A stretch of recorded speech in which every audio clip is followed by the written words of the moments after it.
and then 1 can of regular Coca Cola. Can you imagine Coca Cola? But he said that is for the sugar and for the phosphoric acid that's in that. The Ready Life. Into the country. Hi, I'm Lisa Meisner. I'm Nancy Meisner, her mother-in-law.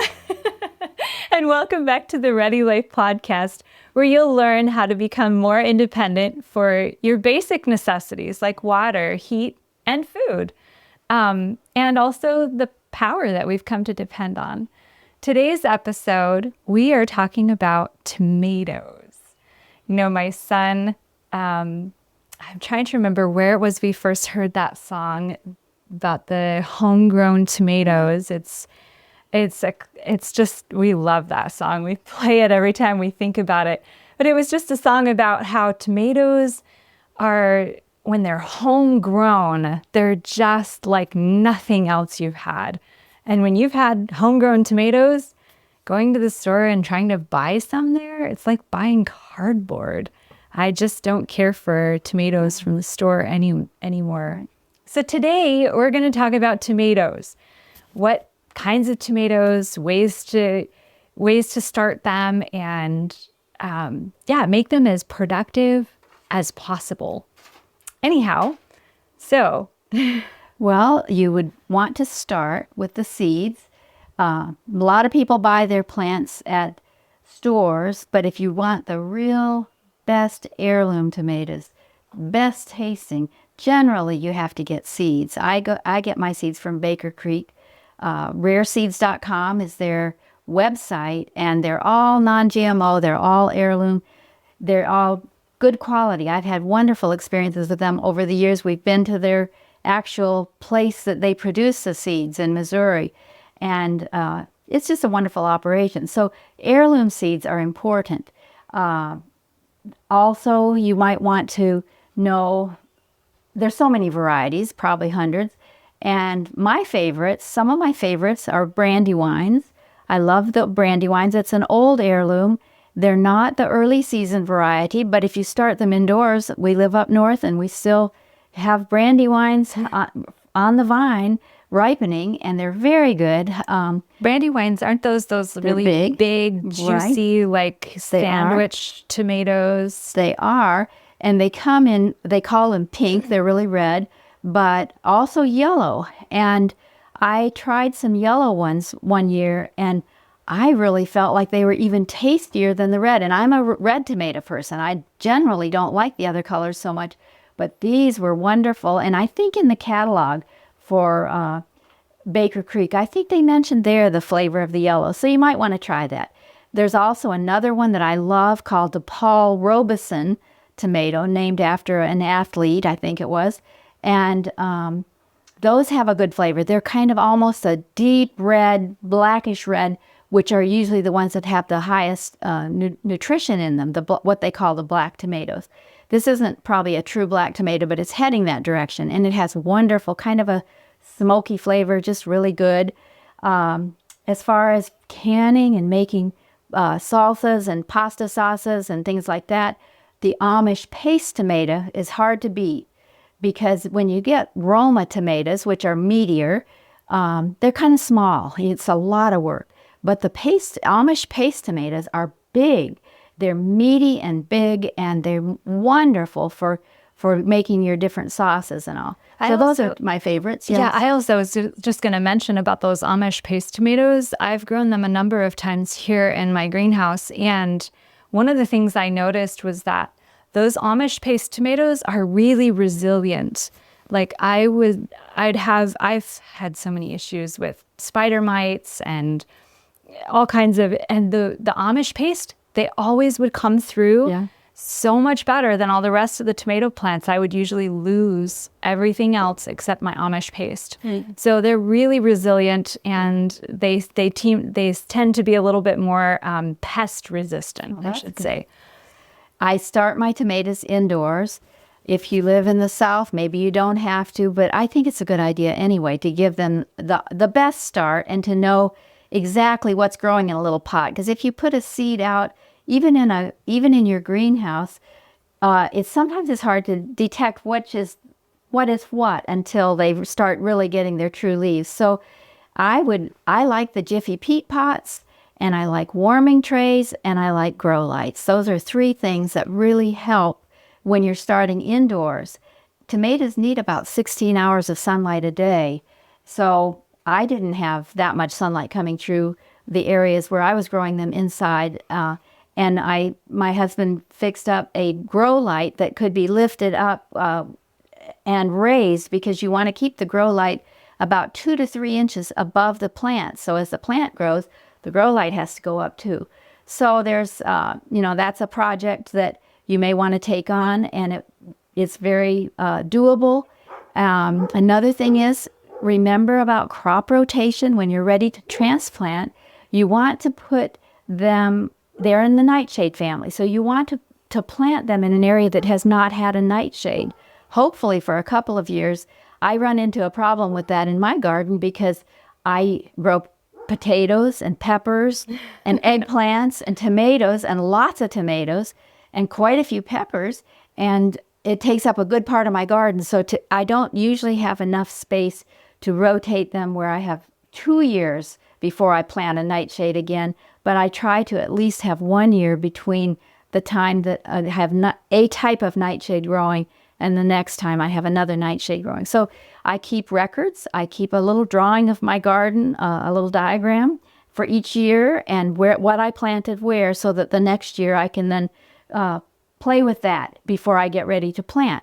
When you are almost ready to plant, something else that's really good, I learned kind of the hard way. I've learned a lot of things the hard way.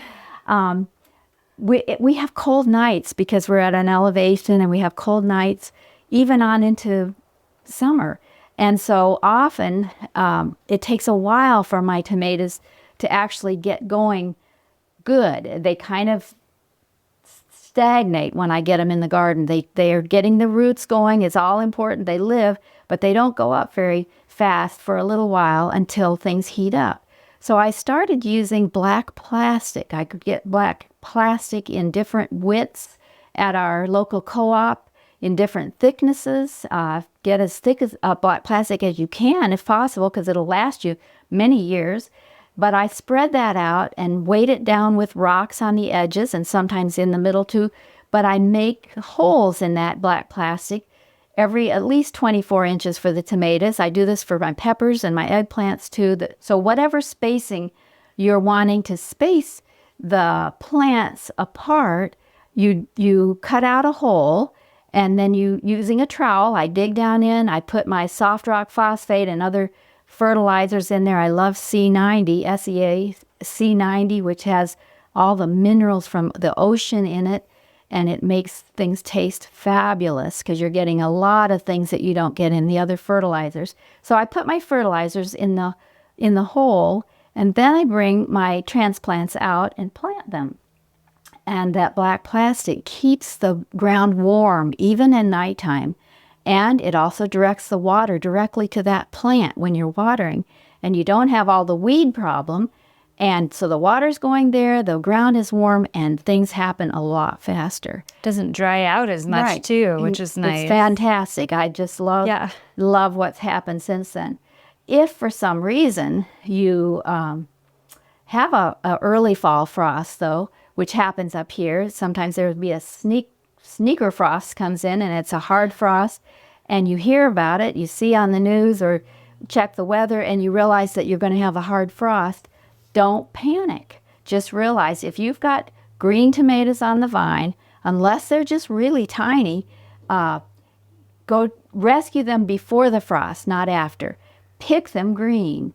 I put mine in boxes, and then I put them in a fairly cool place like a garage or a cool room or something like that. And then I take them out 1 or 2 boxes at a time.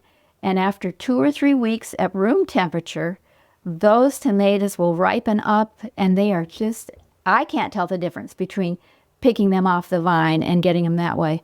And the added benefit is I have fresh tomatoes clear into Thanksgiving and even a little later sometimes.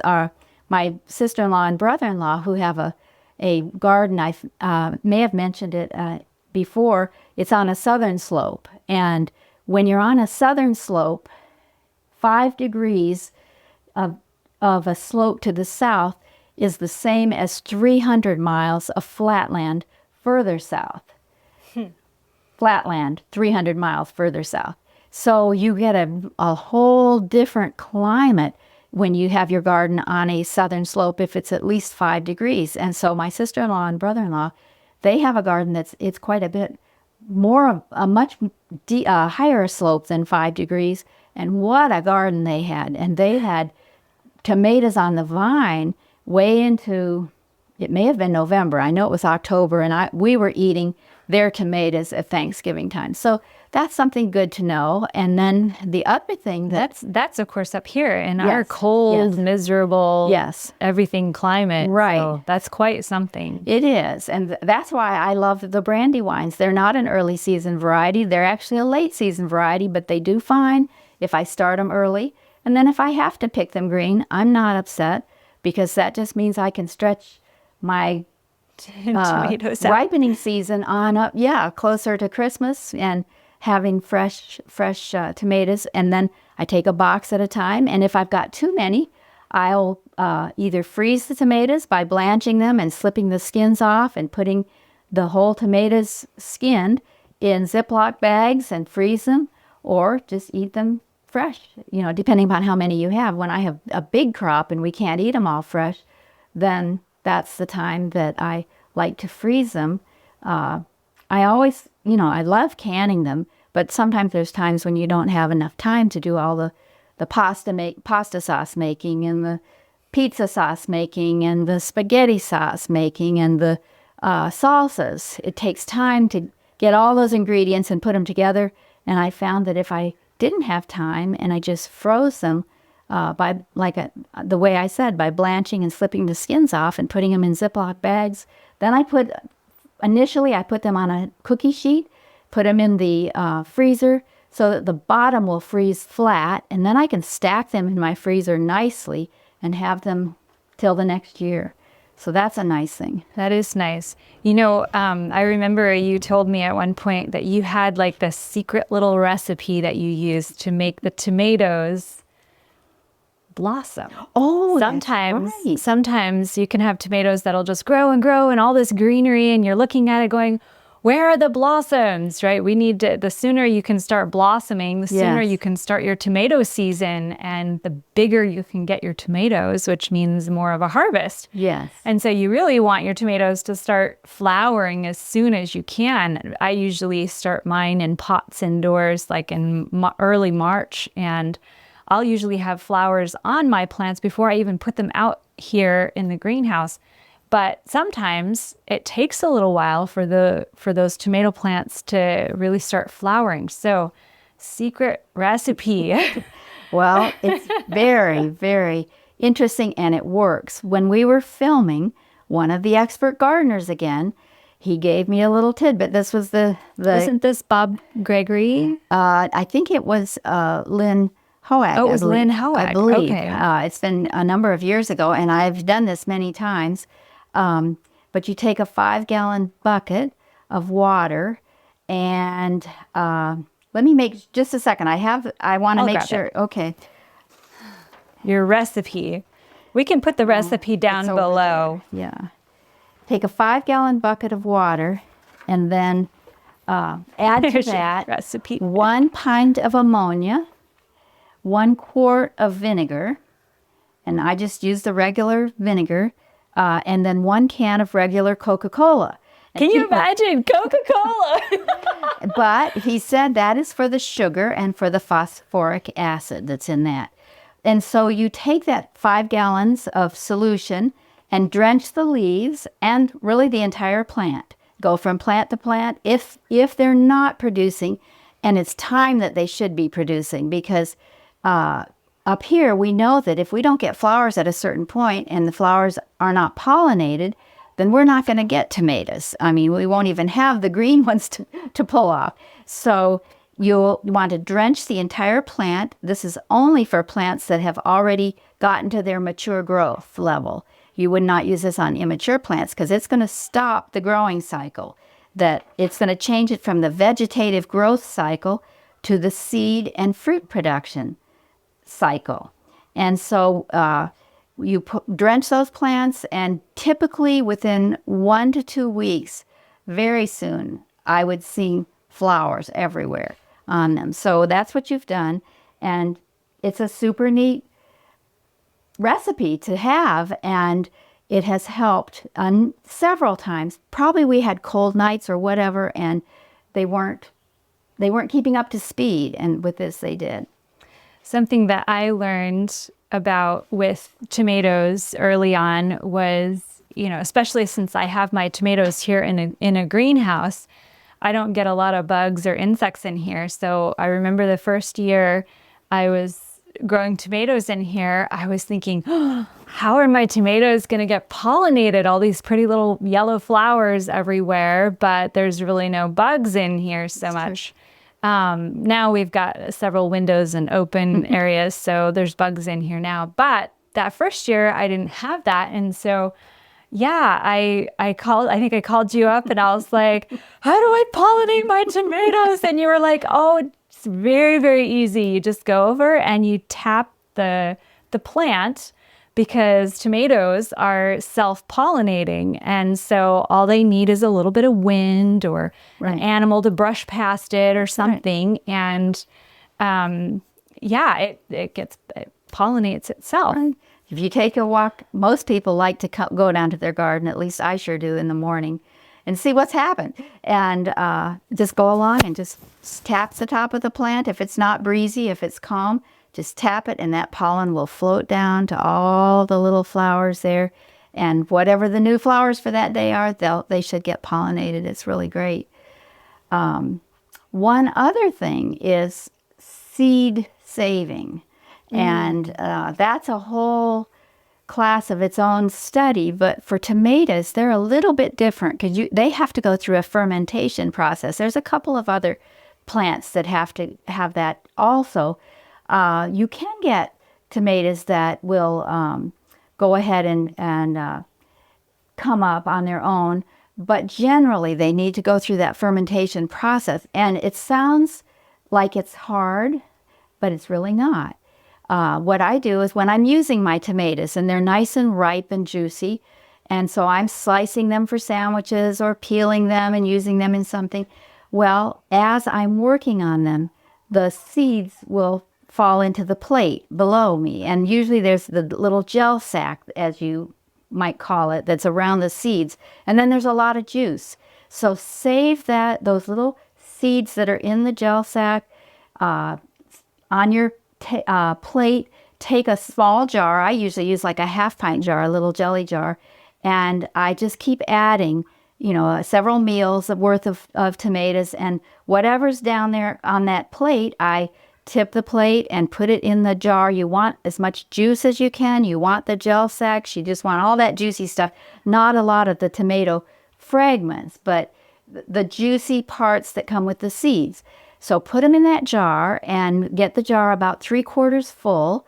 If it isn't juicy, you can add just a tiny bit of water, but you like the tomato water, and then you let it sit on your countertop for 5 to 7 days, and it will get smelly. I haven't had a big problem with that. You can put a lid on it if you want. I wouldn't tighten the lid real tight, but you can put a lid on it if you want to. You don't have to, and let it sit there for 5 to 7 days. And then you'll take a fine mesh wire sieve and hold it over your sink and pour the contents of that jar into that sieve, and then gently with cold water just rinse the seeds, and the gel sac will come off. Generally there has been a moldy layer that has actually grown on the top of that liquidy solution, and so that will come off, and you wash that, and once the seeds are all clean, then drain them there in that sieve in the sink. And then I like to use some parchment paper and put it on a countertop, and then I dump the seeds out and spread them out where they're not all clumped in one place. Try to get them scattered, and you'll be able to do that more as they dry too. And put them on the parchment paper, and then on the parchment paper we take a magic marker and write the date, and if you know the variety, many times I'm doing a mixture because I'm using different tomatoes. So I just say my own seeds, and I write that on there. And I know that when I plant them, I won't necessarily know which is which, but they're the ones that from that year that I had chosen and planted. So then you let them sit for another 7 days on that parchment paper till they're just nice and dry. And during that time, you can take your fingers and kind of break up the clumps of seeds. And they'll be so nice and dry. And then put them in a Ziploc bag or an envelope or a little jar. Label them again and then put them in a cold, or not cold necessarily, but a cool, dry, dark place, hopefully. And seeds done that way are said to have to last for 10 years. We'll have to do another segment sometime on seeds, how long seeds are viable, because that's pretty interesting. And we've been doing a little bit of experimenting here this last week, and we found out some very interesting things about how long seeds can last if they're stored properly. I was going to also add that I have some friends that they have a really nice big garden production, and she decided to experiment one year with her tomato seeds. And so what she did was she selected the tomatoes that she wanted to save for seeds, and then she sliced them really thin. And then she had several large trays that she just filled with dirt. And then she laid those thin slices of tomatoes on the top of the dirt. And then they all went down into her cool room. She had a large cool room. And so they all just went down into the cool room, and they stayed there until the next spring. So then the next spring, she pulled all those trays out and took them out into a sunny, warm place. She had a place that has heat, kind of like a heat mat. Yes. And she laid all the trays out like that, and they all sprang up like crazy. And she had loads of tomatoes. So worth a try. Yeah, so that's what she would do with her tomato seeds, and I thought that was nice. really cool. But I thought we might want to talk about staking tomatoes for just a minute. Yes. Because staking tomatoes can be a bit of a challenge, or it could just be really simple and really easy. I grow my tomatoes in a greenhouse just because they grow better and faster, and they're a lot more productive. And so because I'm in the greenhouse, I use, you can see these orange cords hanging from the ceiling, and I use these to wrap my tomatoes around, and I just kind of spiral the tomatoes up and around, and every now and again I'll use a short piece of rope, and I'll tie it around the tomato if it's wanting to go this way and I want it to go that way. And so but yeah, my tomatoes aren't quite tall enough to tie here, but there's a couple down there that are starting to get tall enough where I can start to tie them up. And yeah, they'll just grow right on up. I've had these tomatoes all the way up almost to the ceiling before. But yeah, and just loaded with tomatoes. So that's one way of doing it. This is baling twine, by the way, which you can get big, huge rolls of it for really cheap, and it's good for all kinds of things. So I've even seen people build a frame with the board, kind of like a sawhorse, but a really large one, and then just use the baling twine over the top of that to tie their tomatoes up. Right. Now that's the greenhouse way, but we typically do ours in the garden, and many times I have up to 100 or more tomatoes, and so there's not room. We don't have a greenhouse space for that. Yeah. But in the garden, my husband decided that he did not want to have to keep cutting wood for stakes if it would start rotting or split or this or that. And he got 3/8-inch rebar and had it cut to 6-foot lengths, and they last forever. And they're fantastic. They go into the ground easy. I can do it. And I may pound them in a little bit if the ground is a little hard to get it deep, and I may take a mallet and pound it a little bit, but generally just by the thrust of it, putting it in, I get it nice and deep because that rebar goes into the soil so nicely. And then I use the baling twine and just take it around the plants as they grow up and just kind of form a little, you might say, a cage with the baling twine to keep them from falling over. Yeah, because those tomatoes get really heavy. Yeah. So anyhow, is there anything else you can think of about tomatoes? I think we've covered a lot of the things that we typically do. I'm sure there's more, but that's what I can think of right now. One last thing I can think of is when it comes to homegrown tomatoes, the best way to enjoy them is to take a slice of homemade whole wheat bread with a little bit of mayonnaise and a nice slice of tomato and sprinkle some salt. And oh, my mouth is watering just thinking about it. Fresh onion too. Right? And then sink your teeth into that homegrown tomato. Anyhow, here's to homegrown tomatoes and a productive harvest in your tomato patch. Thanks so much for joining us today, and we will see you next week. Bye-bye. Bye.